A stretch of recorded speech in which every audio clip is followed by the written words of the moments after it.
چغل خوری۔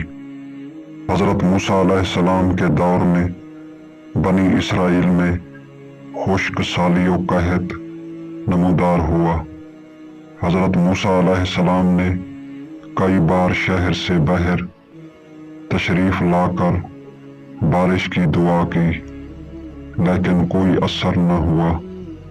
حضرت کلیم اللہ نے اس بارے میں مناجات کی تو خدا کی طرف سے وحی نازل ہوئی کہ تم لوگوں میں ایک شخص چغل خوری کرتا ہے، میں اس کی بدبختی کے باعث تمہاری دعا کو قبول نہیں کرتا ہوں۔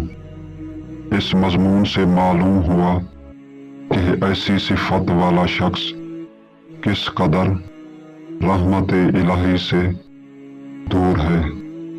اس کی اس برائی سے دعائے حضرت کلیم مقبول نہ ہوئی اور نہ رحمت و فیض کا دروازہ امت پر کھولا گیا۔ جو شخص اس صفت بد کی حقیقت کو پہچانتا ہے تو وہ جان لیتا ہے کہ چغل خوری کرنے والا شخص بدترین و خبیث ترین انسان ہے۔